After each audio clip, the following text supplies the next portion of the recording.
قال الله الحكيم في محكم كتابه إنما يريد الله ليذهب عنكم الرجس أهل البيت ويطهركم تطهيرا سورہ احزاب 33۔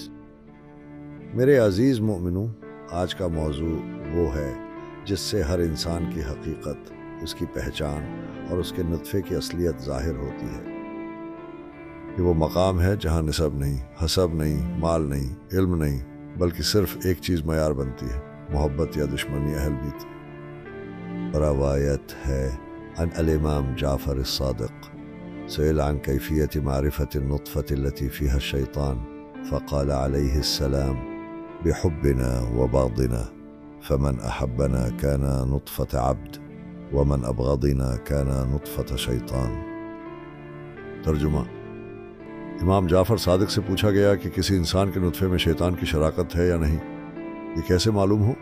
آپ نے فرمایا ہماری محبت اور دشمنی سے پہچانا جائے گا۔ جو ہم سے محبت رکھے گا وہ انسان کا نطفہ ہوگا، اور جو ہم سے دشمنی کرے گا وہ شیطان کا نطفہ ہوگا۔ نطفہ صرف جسمانی حقیقت نہیں، اسلام کے مطابق انسان صرف جسم سے نہیں بنتا، بلکہ اس کا روحانی مزاج، نیت اور ولایت سے وابستگی بھی اس کے نطفے کی کیفیت پر اثر انداز ہوتی ہے۔ شیطان نطفہ میں کیسے شریک ہو سکتا ہے؟ جب نیت ناپاک ہو، جب تعلق نفس و شہوت پر مبنی ہو، جب دل اہل بیت سے خالی ہو، تو شیطان اس عمل میں شریک ہو جاتا ہے۔ اور وہ نطفہ جس کی بنیاد بغض علی، دشمنی حسین اور انکار ولایت پر ہو، وہ دراصل شیطانی نسل ہے، چاہے بظاہر انسان لگے۔ محبت اہل بیت ہی اصل نسب ہے۔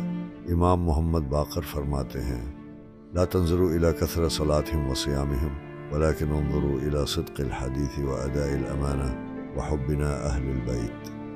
مومنوں، آج دنیا میں ایسے لوگ بہت ہیں جو ظاہری طور پر نیکی کرتے ہیں، لیکن ان کے دل کی حقیقت مختلف ہو سکتی ہے۔ اگر دل میں بغض علی ہے اور ولایت اہل بیت کی محبت نہیں تو وہ دل شیطان کا گھر ہے۔ یا اللہ، ہمارے دلوں میں اہل بیت کی محبت کو ہمیشہ زندہ رکھ، ہماری نسلوں کو بغض ولایت سے محفوظ فرما، ہمیں ان لوگوں میں شمار فرما جن کے نطفے پاک، دل بیدار اور زبانیں ذاکر ہیں۔ یا رب الحسین، حق حسین، ہمیں ان بچوں میں شمار فرما جن کی پہچان محبت اہل بیت ہو، اور قیامت کے دن علی، فاطمہ، حسن، حسین اور مہدی کی صف میں کھڑے ہوں۔ آمین یا رب العالمین۔